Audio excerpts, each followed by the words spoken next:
And I realized that the figure that I'm looking at is none other than Jesus Christ, the Son of God. The guardian said to me, "James, what did you do with the life my master gave?"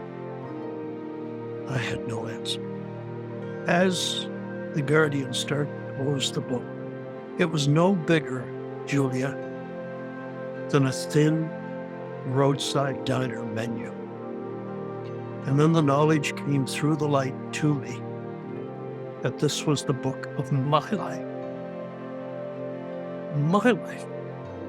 that I considered to be the epitome of success, the whole meaning of my experience is that it is never too late. Forgiveness is a close sister. Forgiveness is a close sister to the love of God.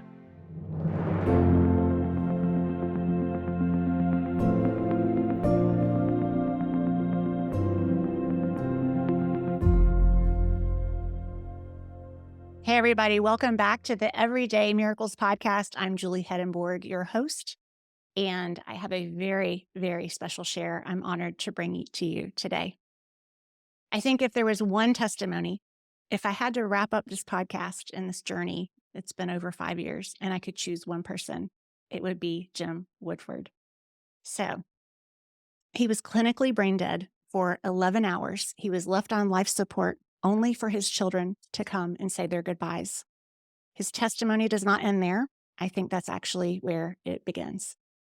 Elements of this testimony that you're going to want to hear: a non-believer's out-of-body experience, the edge of hell, angels, heaven, Jesus, the miracle of his healing, and the new call on his life. This is a radical transformation type of miracle that I'm thrilled to share with you today. So Jim Woodford, welcome to my show. Thank you, Julie. Thank you for having me. It's such an honor. Can you start a little bit by sharing your personal faith or lack of faith background with us? Certainly, I could be the poster child for a non-believer. And I don't think, anyway, I do believe that, as we've all heard 1,000 times, God works in mysterious ways. But I have been blessed so much by what has happened to me. I mean, people say to me, "What are you?" I'm not a pastor. Uh, I wrote a book, but I'm not really an author by profession. My profession was as an airline captain, and I became a commercial airline pilot in Canada at the tender age of 18. And that wasn't yesterday. And I led a charmed life. I I chose, timing is everything. I'd like to say I planned it. I did not. But I began to fly about the time of the Vietnam War. And there was a shortage of pilots. And so a lot of the pilots in Canada went down to take positions with airlines whose people had gone into the military. And so for a young guy like myself, there was all kinds. So I spent 5, 6 years flying bush, eventually got my jet rating, ended up traveling to 52 countries throughout the world, according to my logbook, and opened some businesses on the side in my spare time. And I guess I was living what we could call the quintessential American Canadian dream. And I was raised Catholic in the province of Newfoundland and Labrador, which is the easternmost tip of North America almost, and ended up. So I'd say, people, I'm a traveler. That's what I've done all my life. But Julie, little did I know that I would eventually travel to the most incredible destination that I thought was just a legend, heaven. And look, I know it's the age of YouTube and skepticism and cynicism and darkness and being able to not believe in anything. But this really, truly happened. And I am so blessed now. People say to me, You always seem to be so happy. And that's because I am. As I alluded to before we went on air, I know what waits beyond. And I think the greatest fear in people's hearts is fear of the unknown. And this isn't about being Catholic or Protestant or the frozen chosen. It doesn't matter. It doesn't matter. God doesn't work that way. Those are all good things to belong to a religion, to go to a church. It's a sense of community. And what was the initial mission of Jesus? A community of 12 apostles around him. And that's basically what it is. And so I've been privileged to be given some insights into this. I didn't dream this, and I'm getting a little ahead of myself here, but I just want your listeners to understand that I understand the cynicism of the world. But I can tell you that for every insult that I endure, I have the blessing of 1,000 who tell me how this has helped them in their journey. And I'm not here to judge. I'm not here to ask you for anything. Yes, I wrote a book and you can't, but we wrote it to help people. And it has done that. And I have all around me memoirs of the people that it has helped. So I've been a traveler and I just never really appreciated how important it is to give to people a sense of hope. And I know that there are some people that you can't ever convince, and that's fine. Just as the song says, walk on by. I look for nothing from anyone. But I do hope that programs such as yours it's a wonderful tool to reach out to people and give someone the sense of maybe there is something beyond this world. I have to tell you, dying is easy. Life is hard. And what I mean by that, of course, is that appointments go through difficulties in life.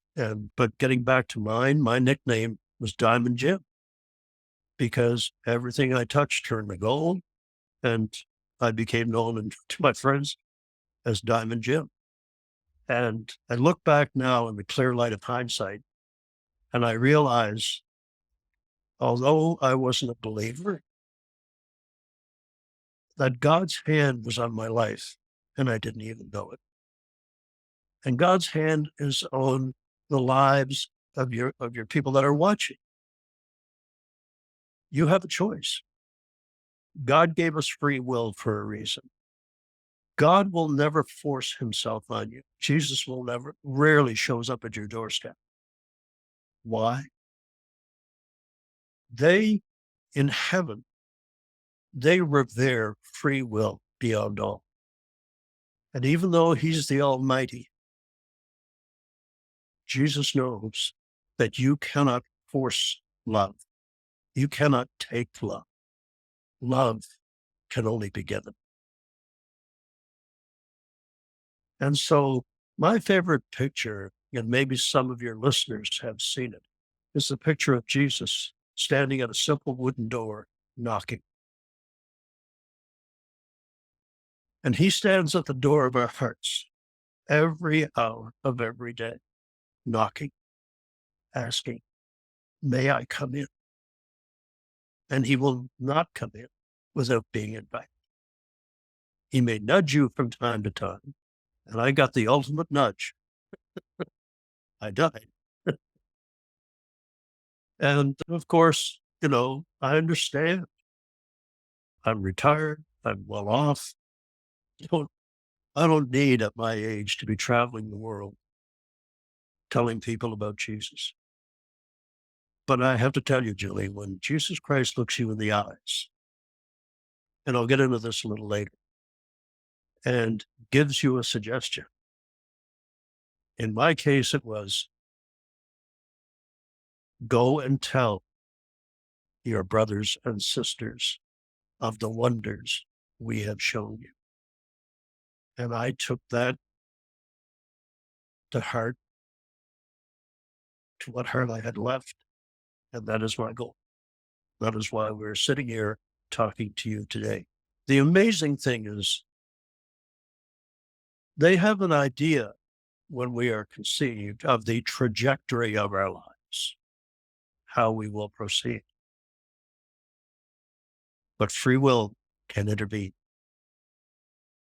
And so that general idea of the trajectory of our lives is often changed by the decisions we make, which goes down a whole group of horse trails, namely, growing up in a loving environment. And sadly, some people don't get that. So I lived the quintessential life of success and in never been had anything more than a head cold in my life. And as I said, been in all kinds of different situations from the Arctic to the tropics, never sick a day. And then in 2014, I began to not feel well. And I was at home on the weekend, and my wife's a registered nurse. And God bless her. Lorraine always had a strong sense of God's presence in her life and always went to church. I went to church too, but it didn't mean much to me. Matter of fact, I was an older one. But I just, once I got into the flying business, I just never, it was a life of a lot of travel and I loved it. But Lorraine, when I met her, I realized there was something truly special about her. There's another story, but she and I met on horseback. So, but Lorraine always had a deep belief in God, and it was sincere. And so here I am, suddenly starting to not feel well, and so this was on the weekend. Monday rolled around. I went to see my doctor, and he was also my aviation doctor. Uh, that gave me the pilot medicals, and he said, "Oh, I think you've just got a touch of the flu. Just go home and sleep it off. You'll be good by the end of the week." So I went home, and the exact opposite happened. Began to become very nauseated and even more ill. And by the middle of the week, Lorraine said, "I think you need to go back to the doctor." So I did, and he was a little annoyed with me. He said, "I told you, just go home. You're perfectly healthy. You're fine." So I went home. What he didn't know, and I now know, is I was coming down with what was at that time. This is 20, a fairly, I wouldn't say rare, but not common disease. And then my hands began to curl inward toward my chest. I had difficulty walking. And so Lorraine uh, put me in the car and she drove me back to the doctor. And this time, getting out of the car, I fell in the parking lot. Now they pay attention. And I don't say that as a criticism of the medical people. It's this, what they didn't know, and I now know, is I was coming down with a disease called Guillain Barre. That's the French call it, Guillain Barre. And it's named after the two French doctors who first isolated the disease in Paris, Dr. Guillain and Dr. Barre, about the time of the First World War. And basically, your own immune system turns on the myelin sheath of your brainstem. And from that, you become deathly ill and very, very paralyzed very quickly. It's difficult to diagnose because it has similar symptoms to MS and so on. So anyway, they put me in the hospital and I'm getting worse by the hour. And they brought in a couple of specialists. It took them about another 4 days. And one of the neurologists that had been off came back, and very few doctors back then saw this disease that often, especially in small towns. And he said, the other neurologist said, "I think I may know what this is. We're going to do a lumbar puncture." And he said, "Jim, this isn't pleasant, but it's a necessary procedure." So they did it, and got it right to the lab, was back later that afternoon. And he said, "I have bad news." And I couldn't even speak by this time, but Lorraine was there holding my hand. And he said, "Jim, you have come down with the disease Guillain Barre." And he said, sadly, if we can get this in the first 4 to 5 days, we do procedures and blood exchanges that can, you still get the disease, but it helps you through it. But he said, you're going to go through a life threatening disease if this attacks your lungs and you'll die. And I like being told the truth. So that's exactly what happened. I got very, very ill. They thought they were going to lose me, but I remember thinking there has to be more to this than just dying in this hospital bed. And I've always been a fighter, and with good care, slowly but surely, I made my way through it. But I came out, I had to use wheelchairs, walkers, eventually a cane. My pilot license was taken from me because of this disease.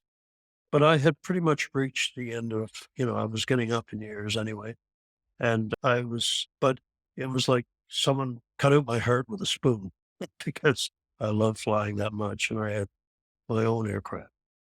But anyway, I managed to get home and I remember trying to learn to walk again and taking all kinds of physiotherapy. So, but I was left with terrible pain, joint pain, and a lot of after effects of the Guillain Barre that were very, very difficult. So I was on a lot of different medication. When I got well enough, I looked for possible cures. And I mean, I traveled a lot, contacted a group in England who were working on a new drug that had not been approved because clinical trials weren't finished for Guillain-Barré. But with the help of Health Canada, I wrote and asked if I could join the trials, and we got permission to bring the drug to Canada. And and to my amazement, it greatly helped for maybe 7 or 8 hours a day.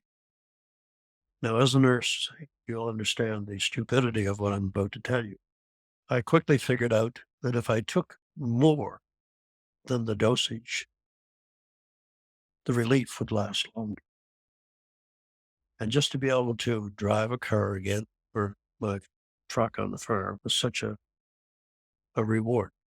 And so that's what I was doing. I was taking more of the medication than I should have. Wrong move. But now in retrospect, I see the hand of God on my life. Because I don't think, Julia, that I would have paid any attention. And I like to tell people God's God has different ways of getting our attention. He had to hit me up the side of the head with a 2x4 and kill me to get mine. So anyway, to very quickly move along, I was in my truck one evening and I was selling off some of our land because I had sold my businesses. I was no longer a pilot and I was divesting myself of a lot of things that we had, including my British car collection. And I got a call from my realtor who said, Jim, we've surveyed the property you have for sale. But we'd like you to do a final look at the markers. And if it's okay, we'll post the property for sale. So it was late afternoon in 2014. And I was very careful not to drive in traffic, but there was a back road that I could use to get there. And when I got to the field and I drove up to the back of the field, it was late in the afternoon, beautiful sunny day in April. And I parked the truck and I didn't plan it this way, Julia. I was facing the setting sun. And and I remember sitting there in my truck feeling so sick and sick and tired of being sick and tired. And I looked out at the sun and it was beginning to decline. And I thought, I don't know if I've got the energy to walk this field. But I always carried a stash in the truck of this medication that would help if I had to do anything physical.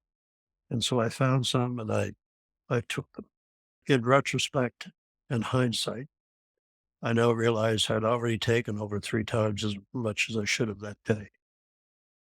And I sat back in the truck waiting for this warm feeling of relief that comes from my body. But instead of relief, I had this terrible feeling. It was as though my feet and legs had caught on fire. So much so that I actually looked under the steering wheel to see if the truck was on fire. And that rapidly spread up my arms and legs. And then it started at my fingertips and came inwards from my arms.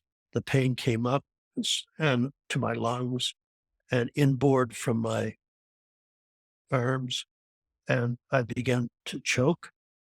And the best description I can give you is I felt as though I was drowning and the water was coming up above my mouth, and I kept lifting my head up to try to breathe.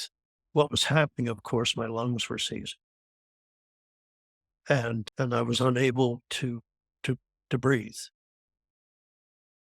And then in the midst of all this, Julia, from somewhere deep inside of me, where I had not been since I was a young child, I had this overwhelming feeling of grief and shame. Not fear, not fear. I had faced situations in my life and flying, never flinched. But I had this feeling that I had lived a wonderful life. And this is all in split seconds.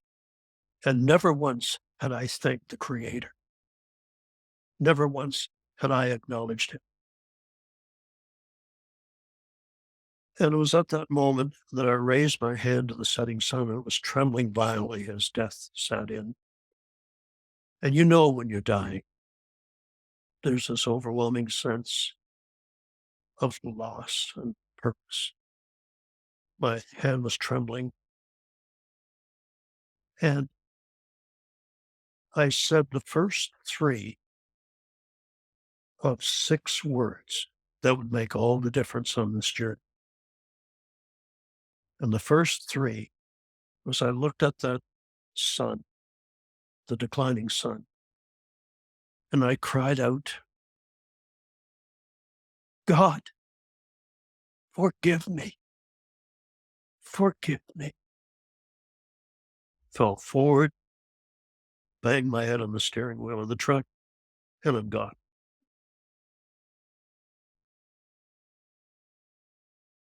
I'm not sure how long that was, but when I did sit back up with a and looked out through the windshield, the sun was now right on the horizon. It was setting. And then I realized I have no pain. The pain is gone. It's gone. What had plagued me for years and years, it's gone. It was as though I had taken off a heavy, wet overcoat and with it the pain. And I can't believe it. I finally got it right. You have to take the whole bottle down as a post. And I feel so well, I slide out of the truck and I walk about 15 feet away. And it's a beautiful evening in April. In springtime, I can hear the birds. I see the grass. I can smell the grass. And this heavy overcoat of pain is gone. And I am just standing there reveling in, finally, I beat it. My arrogance knew no bounds. And, and I'm just so beyond thrilled. I am well again. I feel like I'm 20 years old. And then I turn my head to the truck and I'm filled with rage because somebody is sitting in my truck. Not only that, he's sleeping on the steering wheel. And so I turn in a fit of anger to go over there and give him a good what for. Have you ever had a dream where you're trying to run from something and your feet won't work? And I looked down at my feet because I could make small motions forward, but not steps. And I looked down and it was as though I could see through my feet and I could see the ground underneath them as though it was three dimensional. And I thought, well, that's just the medication wearing off. And so I focused on the truck again because I'm, I'm Diamond Jim. That was my nickname. I can fix anything. And I started to slowly make my way over to the truck. And when I get a little closer, I can't begin to find the words that would adequately describe the feeling that went through me when I realized that the body leaning over the wheel of the truck is me, me. And I know it's me because my head is this way and there's blood gushing from my mouth where I'd hemorrhaged. And my immediate thing, in pilot training, you're prepared for any eventuality, hopefully. And I thought, well, if I could just get back in the truck, I can somehow get into my body and fix this. Not this time. Not this time. And as I attempt to get closer, suddenly I begin to rise. And again, as a pilot, I'm a good judge of altitude. And I'm rising above the truck, Julie, and I'm floating slowly backwards. But I'm rising all the time. And I get above, and as I'm going by the truck, I can see my toolbox in the back of the truck. I can see my body through the rear window, slumped over the wheel still, and I'm moving backwards and upwards. And when I get a little higher, I happen to tilt my head back, and I'm looking out over the countryside, and it's beautiful. The sun is setting, and I'm I'm stunned at what's happening to me. And I tilt my head back, and suddenly this beautiful golden ring appeared in the sky, like a giant wedding ring. But the golden, but the center was filled with a different color of gold. And then that center swung inward, not outward. And immediately my body canted to a 45-degree reclining position. And I began to accelerate toward this ring of circle of light. I mean, I think everyone has heard of the tunnel of light. I I don't remember that I did. If I did, I wouldn't have paid any attention. It's another one of those religious nuts. And the inside is beautiful. There's golden cloud on all sides, and a feeling of immense distance. And suddenly my body went into that position and I began to accelerate. And then as I went through the entrance, Julie, it was as though I had advanced the throttles on one of the big jets I used to fly, and you could feel the G-force pressing you back. And suddenly I was aware of tremendous speed, and I went into that tunnel so fast that the stars were going by me. The stars were streaming. I remember speaking of Baltimore one night, and I mentioned that in the church, and there was a young fellow and I'd struggled for quite some time to explain the speed of God's light. And the young fellow in the front, second pew said, "Sounds like the opening of Star Trek to me." And that was it. If you want to see what it's like, look at the old Star Trek when they go to warp speed and the stars come streaming by. And I had this feeling, it's the strangest dichotomy. It was as though it took forever or it was instantaneous. But it works either way. And I think what it is you're crossing into eternity and time is different. But it was beautiful. But the strangest thing was tremendous speed, no sound, absolute silence, no feeling of the wind buffeting you, of your hair flying in the wind, just absolute speed. And then I realized we were decelerating. I almost got ready to put down the landing. Old habits die hard. And I come to a stop and I come upright and I realize that I'm facing, and I still don't know to this day whether to call it a door or a portal. It's covered in mist, but I see the outline of a door and or a portal. And I look over my shoulder and I realize I have no choice but to step through this portal because the tunnel is closing behind me. And so I put very, as you would stepping into a room you didn't know, covered in mist. I gently put my right foot in. I could feel something solid. I brought my left foot in. The portal closes behind me. I look down and the mist begins to clear. And I'm stunned to see that I'm standing on the most beautiful green grass you could ever imagine. Now, I've been on some nice golf courses and I've spent a lot of time in Africa and the beauty of that country and the pastures of our farm. But I have never seen grass like this. Every blade of grass was perfect in its symmetry, and I noticed it glistened. Now, I don't want to sound too Las Vegasy, but it glistened. And I realized as I gently moved my foot that when I pressed on the grass with my foot, light rippled out from underneath my feet. And so I go forward a few steps and I look up and the mist begins to clear.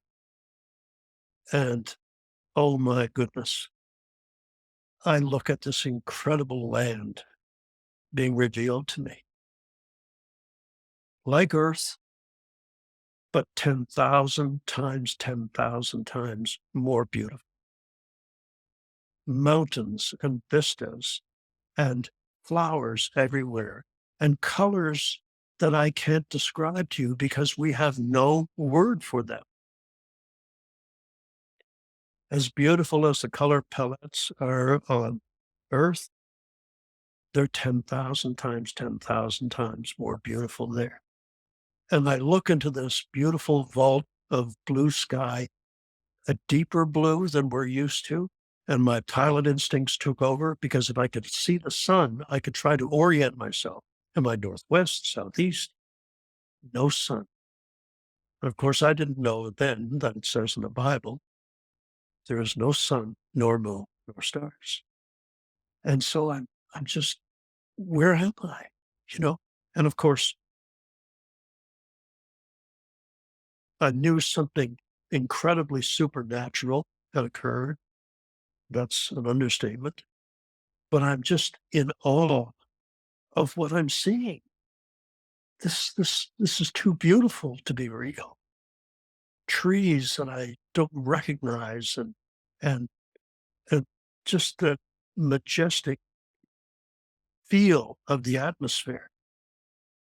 And yet, although there was no sun in the sky, there was a distant brightness like a sunrise, SONRISE, off in the distance.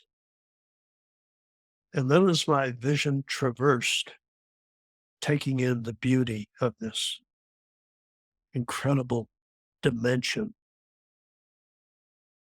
as my vision turned to the left, that beautiful green grass went from green to scorched to brown to black and dropped off in a deep crevasse or canyon. And I spent a lot of time in Switzerland, and it's, you see these chasms, and the sides of it were shiny black like coal. Now, people would say, well, why would you have said to me, why did you go that way? Why didn't you go toward the beautiful side? I all I know is that all my life I've been an inquisitive person. I needed to know why things were the way they were. I think that's one of the things that made me a good pilot. And so I slowly made my way over to look down into this canyon, crevasse, and it was absolutely dark at the bottom. But way off in the distance, Julie, I saw this bright flicker, not unlike looking at the campfire at night in a distant valley, a flickering light.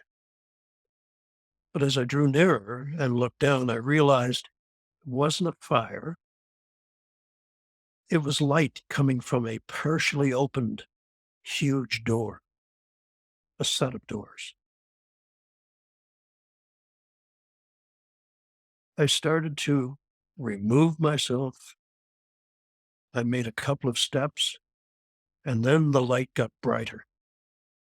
And clearly, what was happening was something, someone was pushing those doors open because I began to hear something. And what I heard was the screeching of massive hinges on doors that had not been opened in a long time. And they screeched and screamed in protest. I was transfixed. What was coming through those doors? What I saw next is the only part of this journey that, no matter how often I speak of it, I have the feeling of dread. Because as I'm watching, not only did the light grow greater, something huge shuffled out of that doorway. And I realized, and it was big, but it was shuffling as though it was, I don't know, crippled in some way. And I realized I couldn't see its face. It had its head slightly turned to the left, but its body was on fire. It was smoking. There was smoke coming off this body. And it was big, but it had legs like a man. It had strange arms and hands. And it seemed to be searching for something as though it was sensing something had invaded its domain.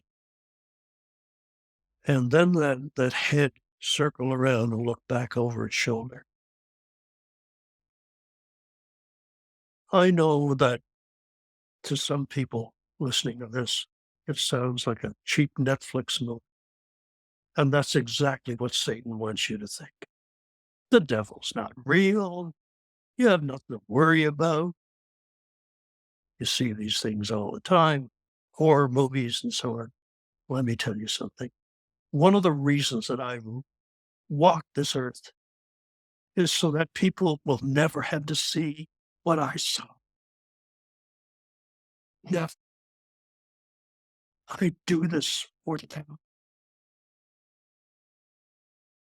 And as it focused its eyes on me, and its eyes were like burning coals.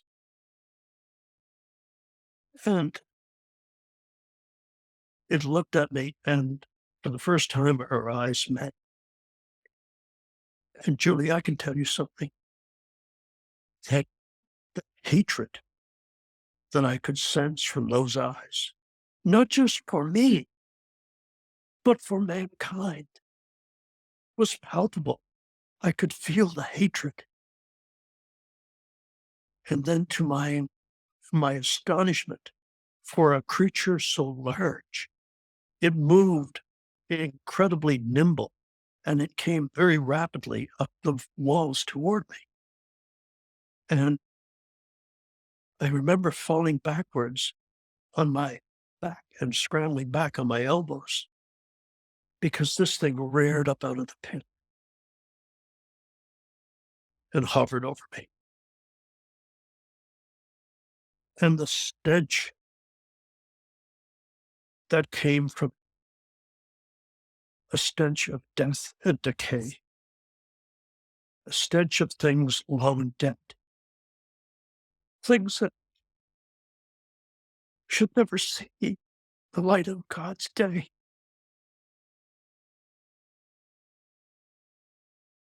And I scrambled backwards,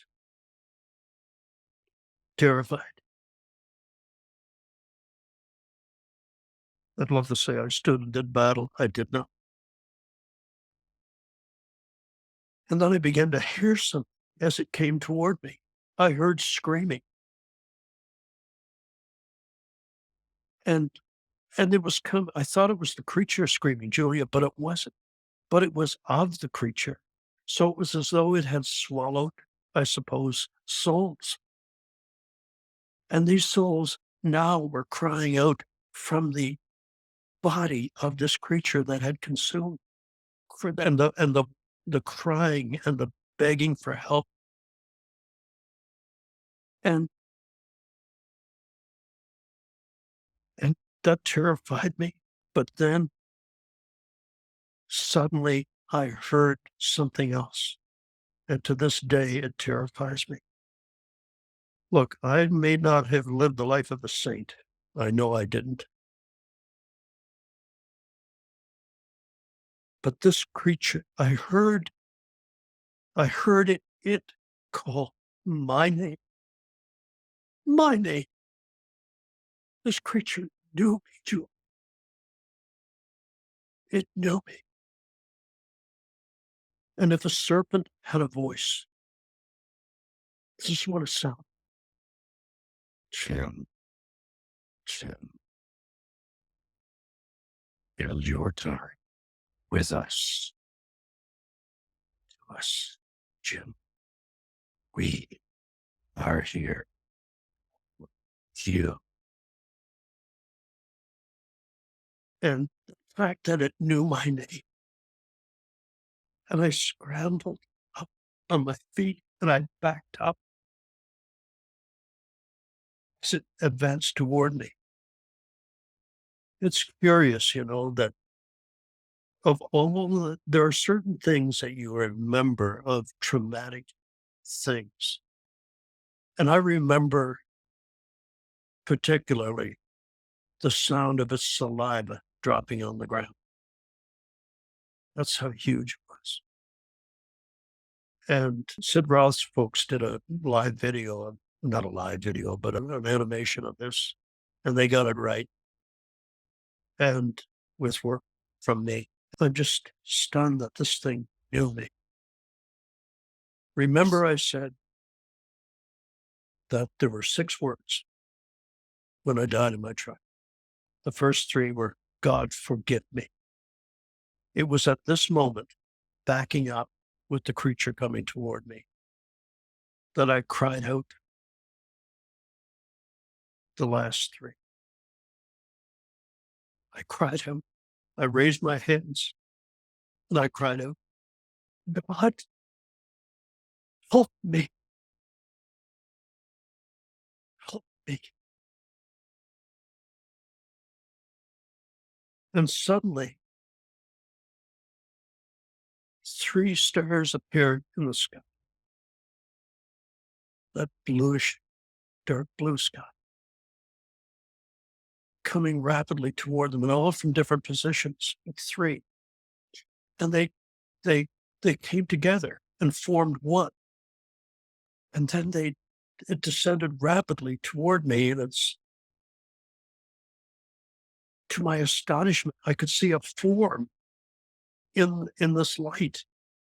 So I had turned my back to the creature to keep my sanity. That's when I prayed. And there's so many lessons here. It's never too late to pray. Never. But I call to God for these 3 lights joined as one and came toward me. And as they rapidly came down, I realized there was a form. Look, I might not have gone to church, but everyone knows what an angel looks like. And I realized that God had heard my prayer and he had sent a rescue mission his angels, his guardians. And they came rapidly down toward me, and it's strange how old habits die hard. My pilot instincts kicked in, and I thought they were coming in hot, but they made a beautiful land. But before they landed, this beautiful light came from them, went by my shoulder, and I turned in time to see it strike the creature. And when that light struck the creature, it screamed in agony and turned and ran and stumbled down that pit from whence it came. Darkness and evil cannot exist in the light of God. And if you have the light of God in you, nothing can touch you. Nothing can touch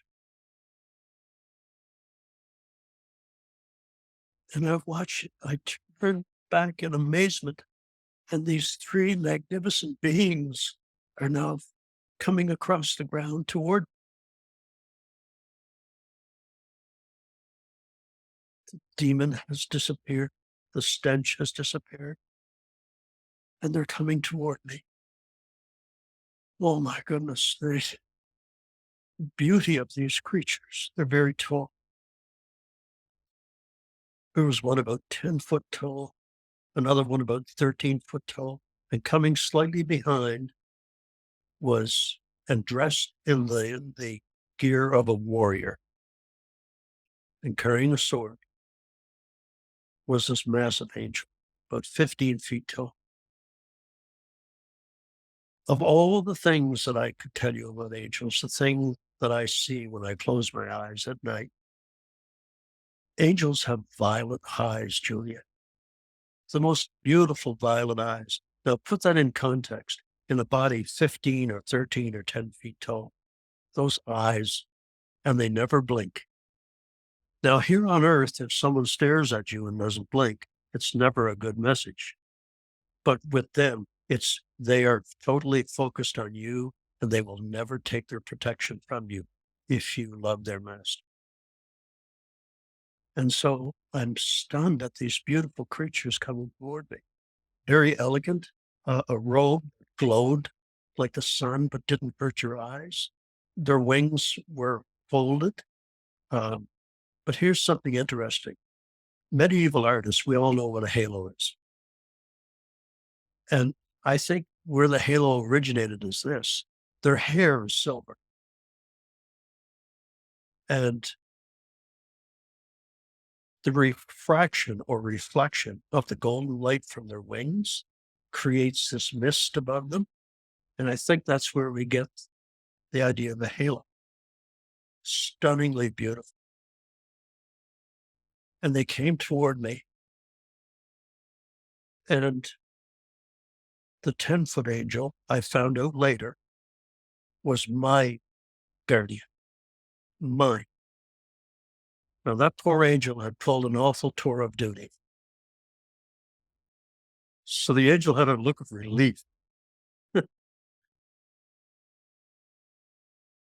10 foot tall, he walks up to me, glides up to me, and he's on my right on the side. And I'm looking up into those violet eyes. And he looks down at me and with a smile. And then I didn't see his lips move. It was more than telepathy. I felt the words. I felt the words. And the words I felt were, "Fear not, James, for we are your constant friends." And now if you get an email from me or a text or a letter or a note or a thank you card, it's always signed, "Your constant friend, Jim." And so I'm stunned. And then he puts his arm around, pulls me into his chest. And I say his, not that it's gender specific. I think for you, it would have been, you felt like you were with a female. Doesn't matter. But I felt, and people have often said to me, "Jim, what's it like to be hugged by an angel?" And I struggled with that. How do I describe that? I can't say, well, it was this, like that. But finally, this struck me one time. Being hugged by an angel of God is like being hugged by 50 grandmothers at once. Is that beautiful? And I'm just in awe. And then I put my hand on the angel's arm that was around me. And then I realized I probably should have done that. So I quickly took my hand back. And when I did, the light from the angel's body clung to my hand till I got it back about 10 inches. And then it let go and went back into the arm of the angel. What I like to tell people now, Julia, is the love of God is sticky. It wants to, there's something you don't hear in church every day. It wants to cling to you. It wants you back because you came from there. I don't care what you are today. You originated there. Your spirit, your soul. And then he releases me and steps back. And they did the most incredible thing. In unison, perfectly timed, the three of them bowed to me. And this wasn't just a bow of welcome. This was a bow of veneration. And they remained so for about 20 seconds. And I felt so uncomfortable. They were bowing to me. And when they straightened back up, I finally found my voice and I said, "Why do you bow to me? I should bow to you. I am but a man." And the guardian looked at me with those violet eyes.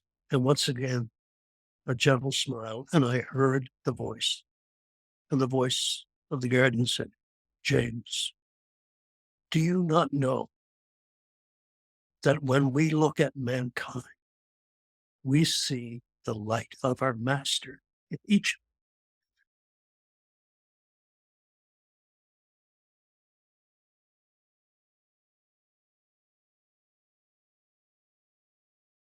us? His light is our light. And we have the free will to make it shine and help others, or to just ignore it and become part of the cacophony of anger and hatred that exists today. And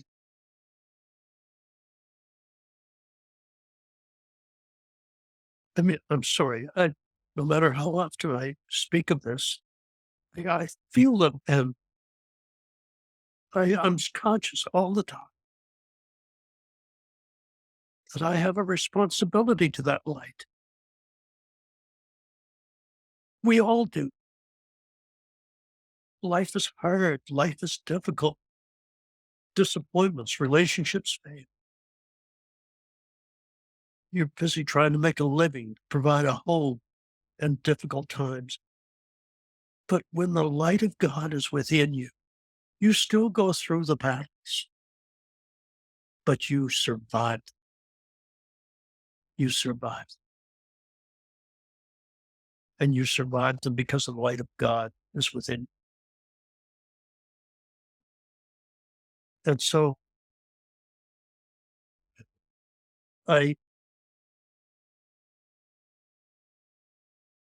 they came up from their bow telling me about the light. And then the tall one stepped forward and swung his arm out this way and said, "James, would you walk with us?"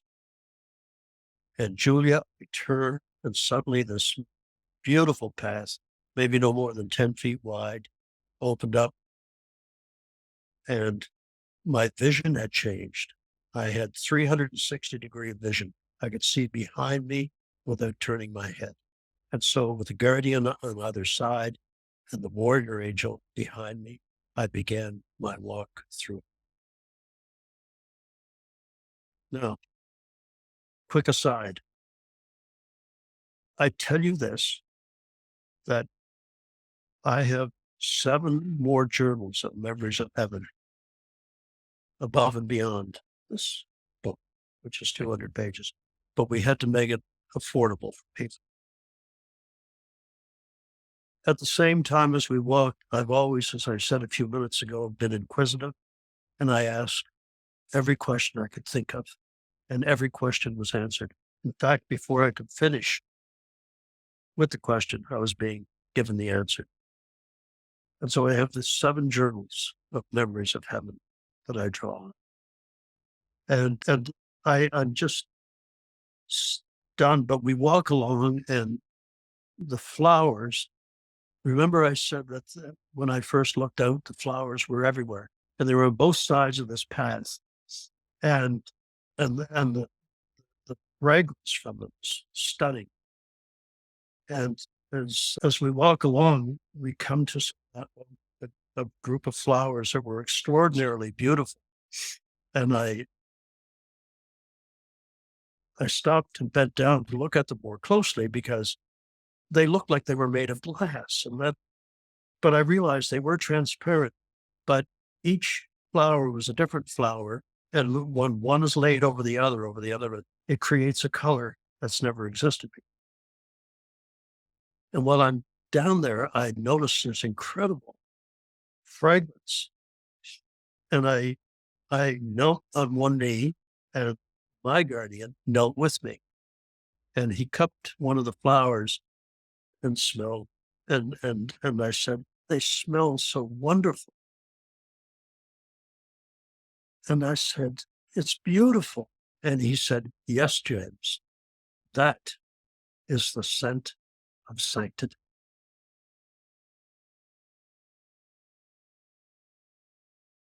And then he said, know you not that here in God's home, color has sound and sound has color.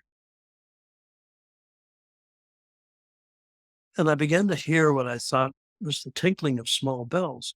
But then I realized it was coming from the flowers. And it wasn't just tinkling, it had a melody to it. And and I said to him, is that music I hear? And the guardian smiled again and said, yes, James, the flowers are so happy you're here. They're singing to you. Singing to you. Now pay attention so that you know when you see them what they are. And I was overwhelmed. And color has sound and sound has color. So as that sound came up toward me, it turned into the faintest of pink mists. Sound turned to color and all went in one direction. And the direction it went was toward the light on the horizon that I'd seen earlier, God's throne. I mean, for thousands of years, people much more deserving than I think, have had this experience. And and I I am overwhelmed still that I was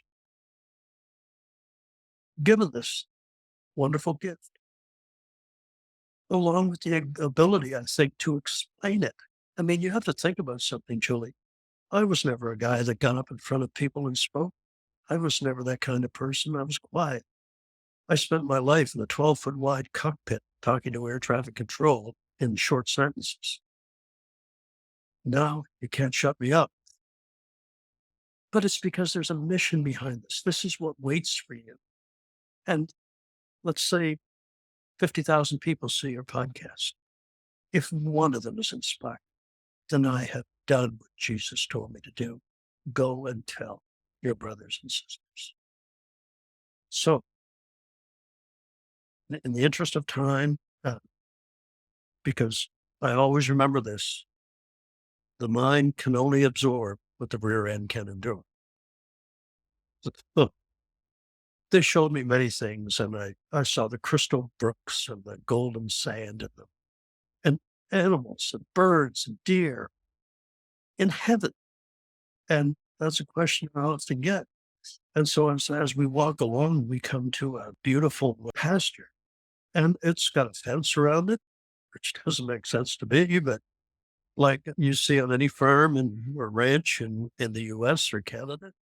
And I'm just in awe of the beauty of it. And I look, and the guardian touched my arm and invited me to, and he raised his arms at James. Look, going back to when the angel hugged me for a moment, God knows us so well, and we are his children, that when we experience him in heaven, he does everything possible to make us feel as a child. And when I was being hugged by the angel, and this is funny, I smelled tapioca. No, I promise you, I am not here to start the Church of the Holy Tapioca. I am not. But God knew that Jesus knew that as a young child, beating my way home in northern Canada to my grandmother's home as a boy, and waiting for me would be this beautiful big bowl of warm tapioca. You see? And so for some of you, when you get there, you'll smell your father's woodshed or his car or your mom's perfume or her kitchen. And as infinite as and all that God must have to think about, he knew that I loved tapioca. I think it's stunning. I think it's stunning. And so so going back to we're now at this pasture, the guardian says, James, look. And he makes a motion with his hand, and around a group of trees, trotting through the green grass of heaven, 3 horses. Now, I had never read the Bible. I didn't know that it says in the Bible that when Jesus comes back, you'll be r- riding a white horse.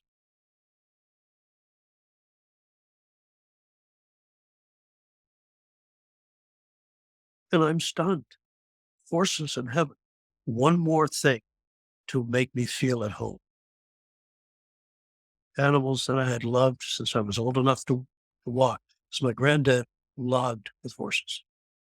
And and I'm just overwhelmed. Horses in heaven. And they came right up to the gate and they were focused on me and had this magnificent look in their eyes, as though thanking me for being kind to their friends on earth, to their equine friends on earth.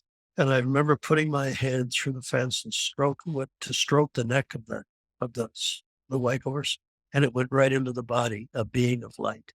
And the same thing that happened with the angel when I brought my hand back, the sticky love of God was clinging to me. And I'm standing there in amazement, horses in heaven, and I'm, I'm overwhelmed by the beauty of it. And then the same guardian said to me, James, touch my cloak. And I reached over and held on, and suddenly we're transported into the air instantaneously. No sound, no. And I'm above something, and I look down, and it looks like a gigantic reflecting, but it's not. Suddenly, a ripple occurs on the surface, and it goes back. And I realize, Julia, I'm looking down on none other than the holy city, God's home, the golden city. And I'm stunned. First of all, the size of it, it's huge. That's not even a description. Deserves it, but it is. And the interesting thing was, as I look off in the distance with my enhanced vision, There's no horizon.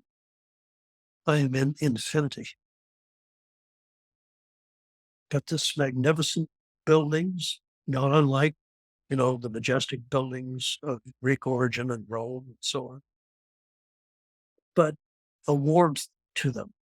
It was like they were carved from blocks of light, gentle light. Again, not to be Las Vegas, but due respect to Las Vegas, which I enjoy, but these beautiful buildings. And they showed me the halls of learning, the halls of knowledge, the halls of healing. And I have something to add to that, the halls of music. And throughout all of this, on these beautiful, yes, the streets are golden, but you'll be surprised to know it's not the gold of Fort Knox. Like everything in heaven, all impurities are removed. So the streets of heaven are transparent gold. And I'm looking at millions of people, far more than that, but what I'm concentrating on. And I'm in the air.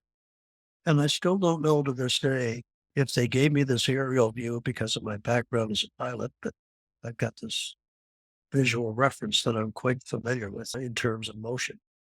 And I'm looking down and you could see these beings of light, but they had a body, they have hands and feet and no wheelchairs, no glasses, no canes, nothing. Everything perfection. And you could actually tell it was as though you were bringing someone from another country to visit Washington and say, this is the Lincoln Monument. This is the White House. And you're showing proudly the things of your country. And you could see that family had been waiting for them, now greeted them, and now they're showing them the sights. How healed of God. And it was just beautiful. But there was one building, Julie, that stood out above all others because it was carved too from blocks of light. But this light was a gentler light and had kind of a pinkish, sometimes bluish look to it. And I turned to the guardian and I said, what is this building? Because in front of it is a huge green space and there's thousands of children playing with dogs and cats and birds and deer and other animals that I didn't recognize. And I said, what is this building? And what he said was amazing. He said, James, this is the nursery of heaven.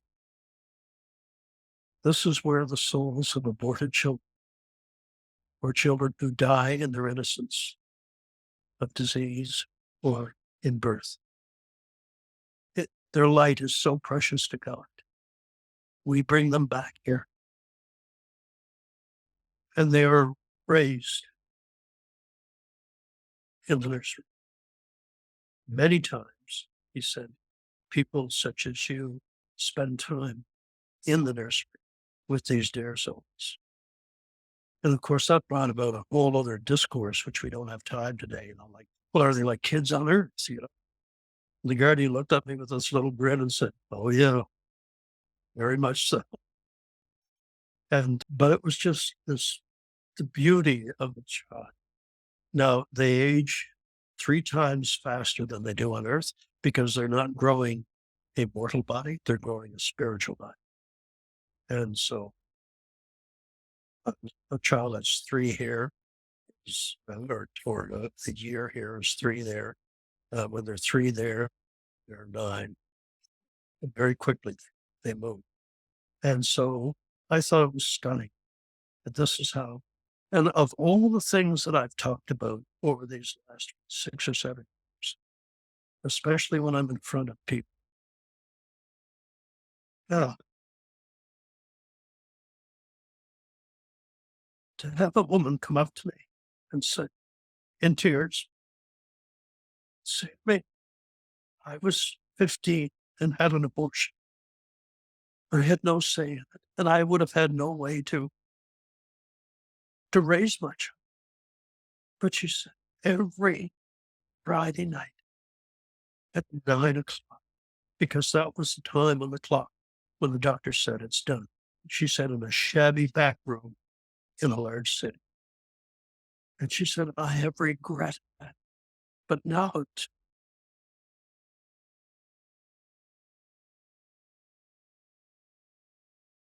to know my child lives and waits for me is all I could ever. It's and women who say, I had no choice. I couldn't feed the children. They need our understanding. Those people that have experienced a trauma. But God, the lives, the spirit of these children is precious. It does not go. It goes back to God. And someday those mothers will enter. And this beautiful daughter or son comes, Mom, it's me. Welcome home.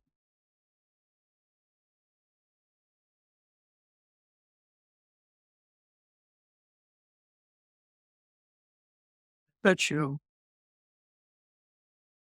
the number of women that have come to me or written to me or phoned me or spoken in the back of the church about what they went through would be in the tens of thousands. And I'm so grateful to be able to tell them their child lives.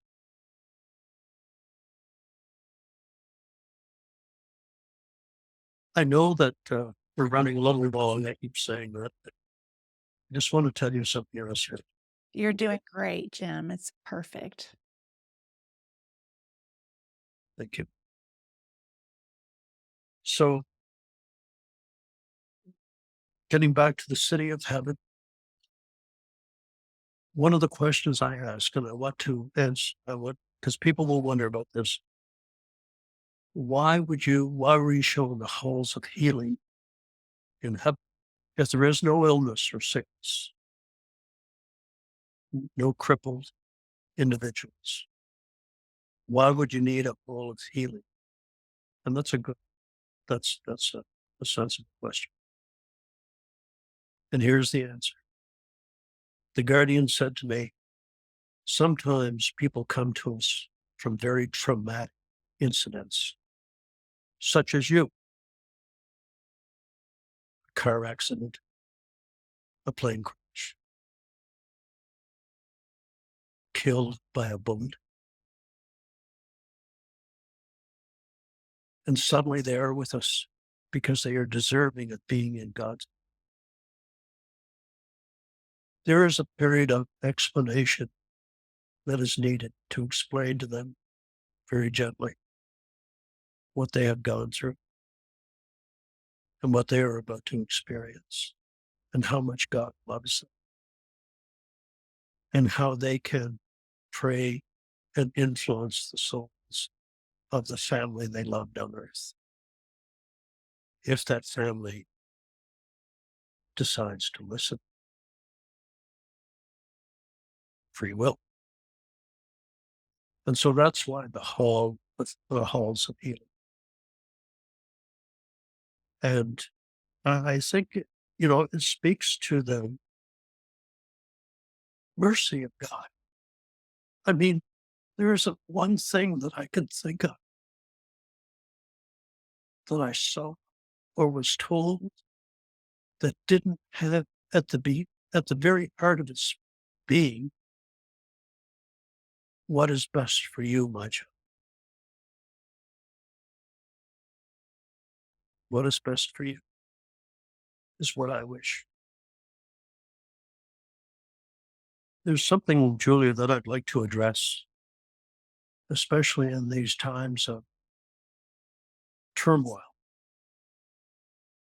It's interesting to see how far we've come with technology that gives us the ability to instantaneously, as we are, connect, no matter where you are in the world. I fear, however, that we have never been so connected as a race, but so disconnected as mankind. And this turmoil Satan loves.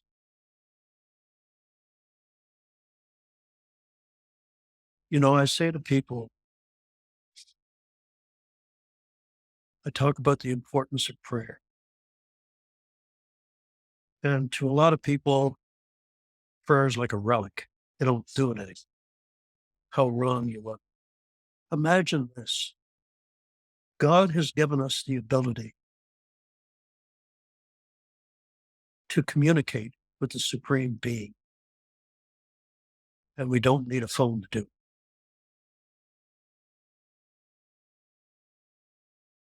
I like to tell people that God loves me. Just kneel by your bed and pray. But the Guardians told me something interesting about the importance of prayer. And I quote this by the tall angel. He said, man has become a creature of instantaneous gratification. With your technology, you speak endlessly around your world. You desire something, and within days it appears. Must be talking about Amazon, right? But he went on to say, sadly, people are losing the ability to pray, the desire and ability to pray. Or, he said, your ancestors would gather at eventide. You don't hear that term very much. After a hard day at work, on the farm or in the city, and after they had broken bread, they would sit and pray together and read God's holy book, the Bible. Now, if you have a spare moment, you text, Facebook, or chat. He said, all those things are valuable. But remember that in your busy lives on earth, if you find yourself with a quiet moment and the family is fed, or you're just enjoying a moment to yourself, that is the moment that God has reached out to you and said, I am here, my child. Speak with me. So personally, I've got God on speed dial, but I thought, how tuned they are into our civilization. They see the dangers of it, but they have infinite faith in us. And are we worthy of that faith? That remains to be seen. I think we are. And here's why, Julie. After the Guardian had said those wonderful words, I said, but I get up in the morning and I turn on Fox News or CNN or CBS, and I see the carnage of the night before worldwide. Why doesn't God just come down and clean out this place? And it was then those violet eyes looked into mine and used that phrase again. James, do you not know? Do you not know that if you take all of the evil, or as you say, the chaos you invite each morning into your home via your devices, all of that evil is as this: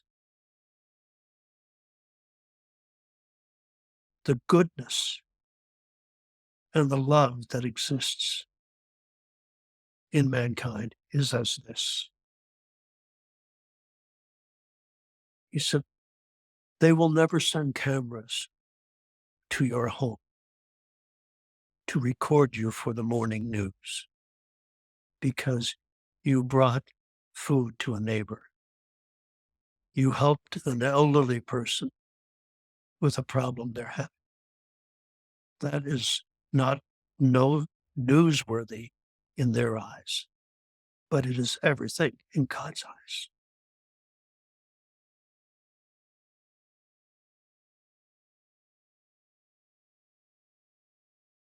That's that's why I have such hope for mankind. And, the mass shootings that are happening all over the world,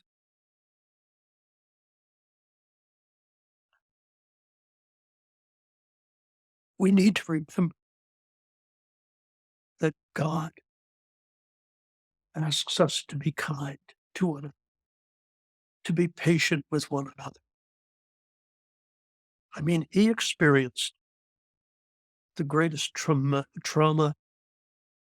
anyone ever went through with the crucifixion.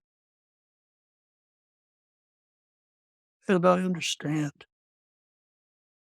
better now that love lives. The light of God that I talked to you about 40 minutes ago. The light of God is within each of us. It's difficult when people wrong you. And forgiveness does not mean forgetfulness. But if we forgive, we try to be kinder to the next person that has wronged us. And I mean, people would pick that apart till there's nothing left. I don't care. This is what, to me, the guardians are the recipient of God's direct knowledge, and it's being passed on to us. It's up to us whether we accept it or not. But I think that's a very wise thing. And to disconnect sometimes from the world around us, whether that's being on your horse, walking in the park, but it matters. And bring God into those quiet moments. So we had lots of food for thought with that. After many other things, the guardian returned me to the paddock where the horses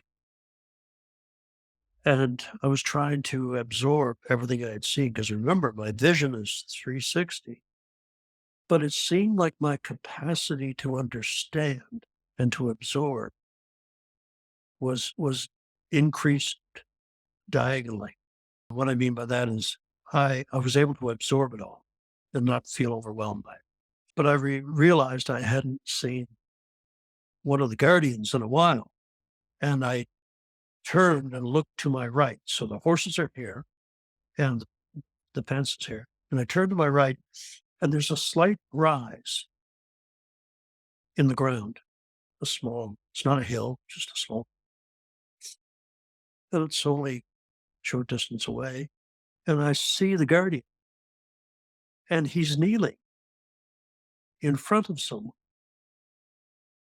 And I can see it's a figure that's standing tall, but I can't see the face. You know how you drive down a road on a hot summer day and the asphalt shivers? There was like a shimmer covering the face. So they're in profile to me, the angels kneeling. And this tall new person is leaning forward, obviously looking at something. And so it intrigued me because it looked as beautiful as the guardians were.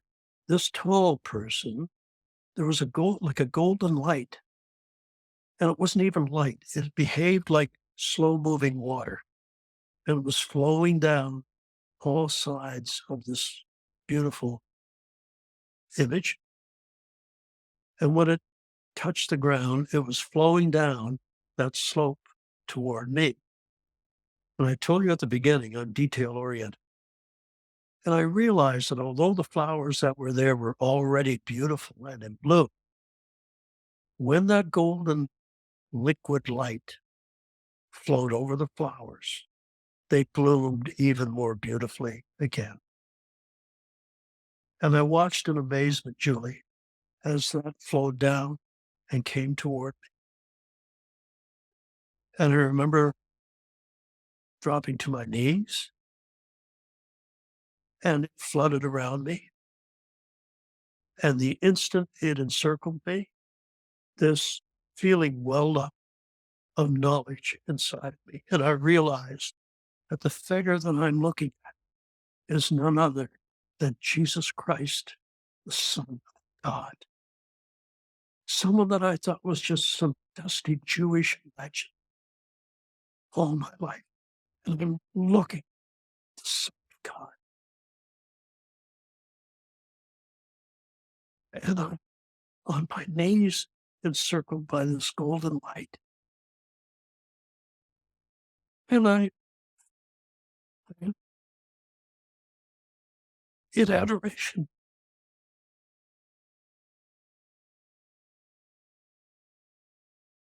I look and I realize that the tall figure has now straightened up. And I realized he had been reading, that the angel was kneeling in front of him and was holding open this very slim little book. And as the guardian who was holding the book for Jesus to read closed it, images of my life came off the pages toward me. And I saw myself as a child playing in the snow with my brother.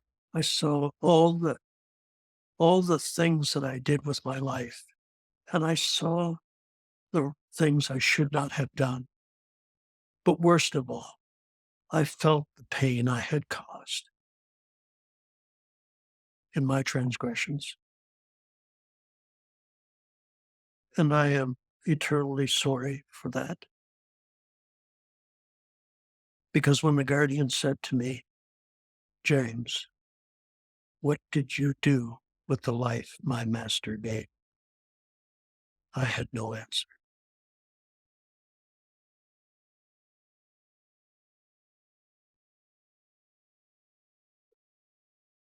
And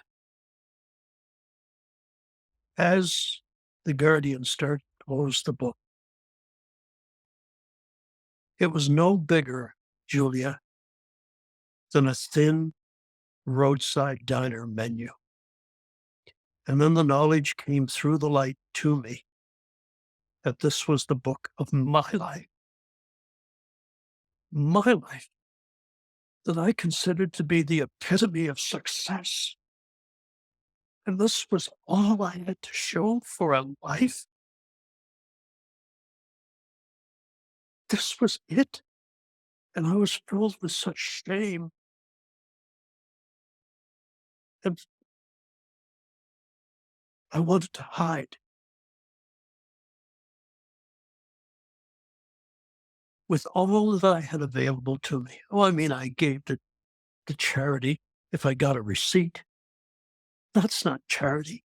That's business. That's business. I should have been more loving, more giving, more caring. And this was all I had to live, all I had to show for the life I am so ashamed. But as I I watched the angel. Well, but let me tell you this. I am, I live every day now to try to be the best man I can be, to be the kindest I can be, so that when I go back, with God's permission,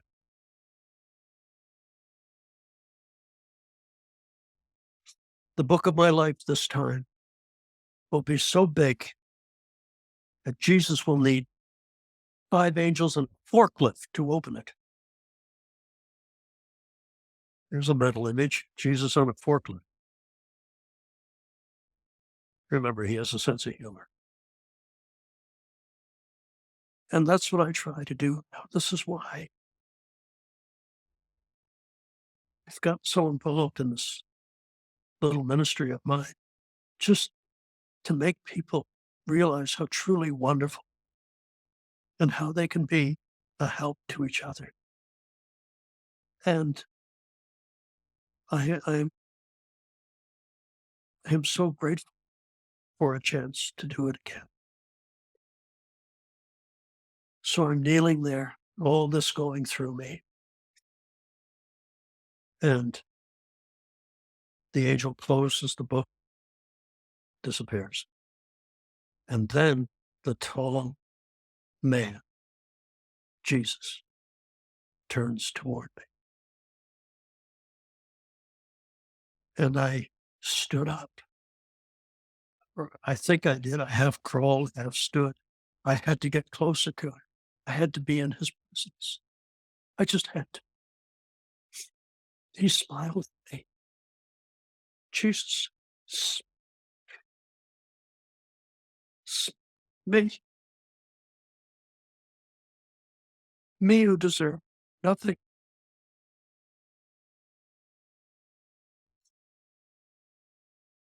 And I started to move faster toward him, thinking that the smile was so beautiful. And as I looked into those eyes, gray and green and blue, I saw such love for me, so much disappointment for the world that has ignored his father's message, but so much love, patience, and care. And I, those eyes, in those eyes, I, all I knew was I had to be in his presence and stay in his presence. It's all I ever wanted. And as I looked into his eyes, I realized that in his eyes was my tomorrow.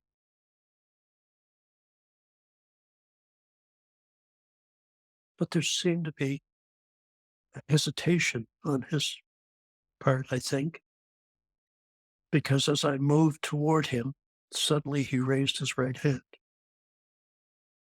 in a definite command to stop. I mean, there's no misunderstanding this in whatever language. I paid no attention.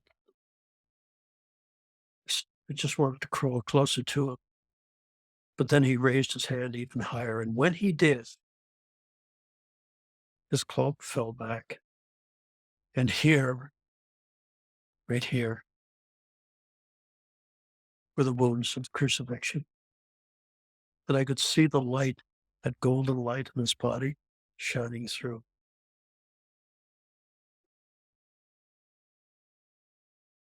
And then he was still smiling at me. I realized I was not to go any further, but I'm persistent, if nothing else. And I started to crawl toward him. And then, as I said, the hand raised even higher. And then he moved slightly toward me. And then what has made this entire experience worthwhile, Julie, Jesus Christ, the Son of God, spoke to me. To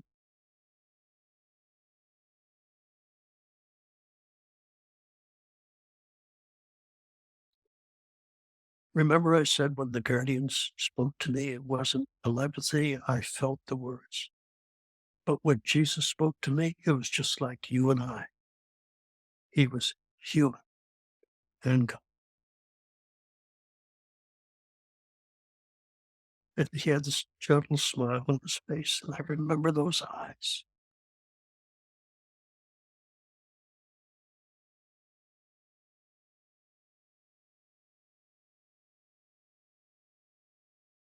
And then I heard his voice. So he continued to have his hand up like this.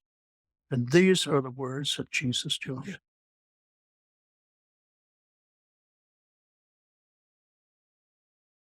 James, my son, this is not yet your time. Go back and tell your brothers and sisters of the wonders we have shown you. And then his hand came down and folded over his lap. And then the full enormity of what he had said struck me. And I have wandered the earth as a man who traveled for a living. I, and I never felt at home anywhere except here in front of him. And I began to plead. I began to beg. I began to cry. Please, Jesus, don't send me back. Please, I have looked for you all my life. I'm sorry it took me so long. I love you. I just want to be where you are. Please, I beg you, let me stay. And then I said something I will always regret. Please, Jesus, let me stay. I won't be any trouble. Can you imagine saying to the Son of God, yeah, don't worry. I won't be any trouble. And he smiled even more at that, and rightfully so. And then suddenly, two guardians I'd never seen before on either side of me, they literally picked me up and turned me around. And I'm struggling against them. And I finally wrenched my head around to look back to Jesus so that I could beg one more time to be allowed to stay. But Julia, when I look back, Jesus was gone. But standing exactly in the place that Jesus had stood was the warrior angel who had greeted me. And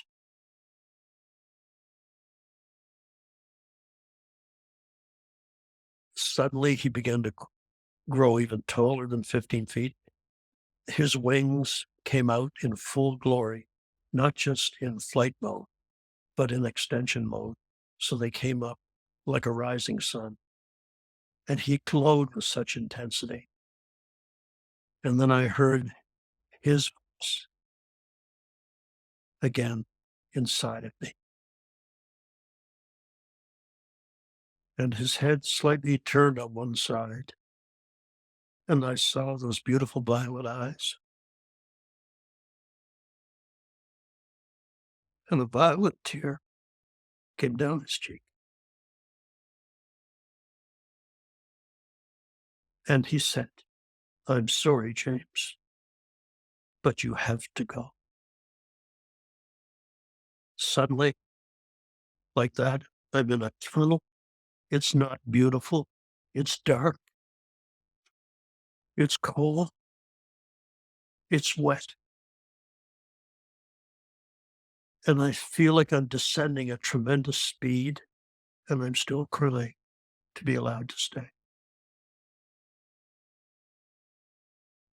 I found this out later, of course. I was, connected to all the machinery, triage. I found out that Lorraine was in the quiet room with her sisters, thinking about funeral arrangements because she had been told there was no hope. But they had agreed to leave me on the equipment till our son and daughter arrived and to say goodbye. And they tell me that I suddenly came up off the with all the, intubated and all the, and I'd been on 2 screens that had not recorded any brain sign for 11 hours. 2 independent screens. You as a nurse know this. It's not heartbeat that defines anymore. And they could tell if you're dreaming but I come wrenching off that, scared the daylights out of one of the nurses, I'm told. And I'm back. And they run to the quiet room and get Lorraine's. Woodford, come quick, come quick. She comes rushing in and she climbs up on the bed. And I'm trying to focus because I'm looking for heaven. And all I see is this hospital intensive care unit. And finally, they get the mask off. My blood pressure is coming down to normal. I'm starting to turn pink. My organs, which had all stopped operating, all came back to life. And suddenly my voice was very croaky from the, and I look up and Lorraine's kissing my face. And I looked into her pretty face. And of all the things, Julia, I could have said about him, I said, Lorraine, Lorraine, I saw Jesus, and Jesus has horses. And I'm back.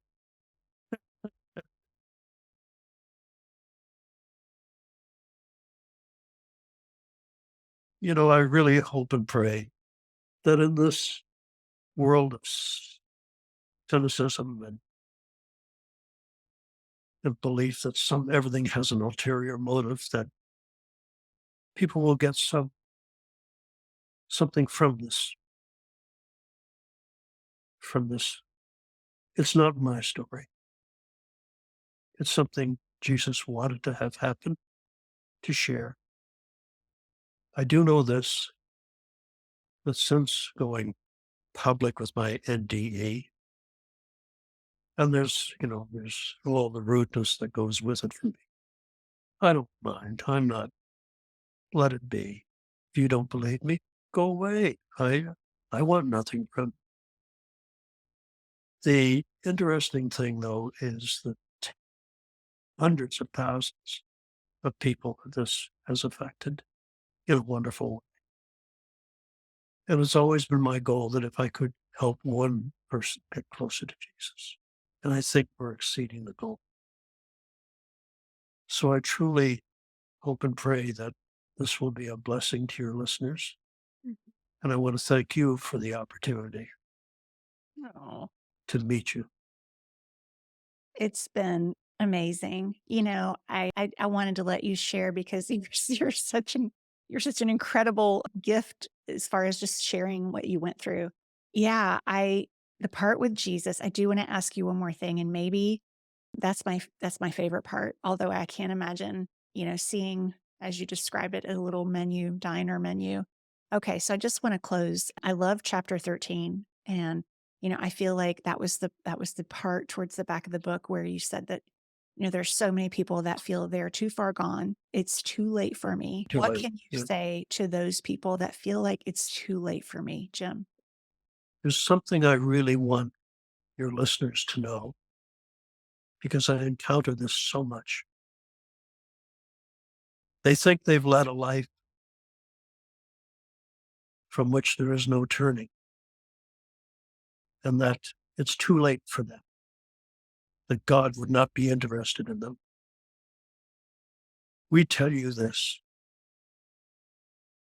The whole meaning of my book and my experience is that it is never too late. Never too. God stands willing, Jesus stands willing to accept you back as a child of the light. It doesn't matter what you've done, where you've been, but you have to be truly contrite, truly sorry. You can't fake this. Don't fake it. The consequences are enormous. The consequences are forgiveness gives your soul the right to seek heaven. Forgiveness is a close sister. Forgiveness is a close sister to the love of God. It's beautiful, Jim. I really appreciate your time. This has been absolutely amazing. I loved your book. I know that you have I'm going to show a link for where to find your book. It's again, the title of the book is Heaven, An Unexpected Journey, One Man's Experience with Heaven, Angels, and the Afterlife. And I have so enjoyed this book. I loved how you partnered with Tom Gardner.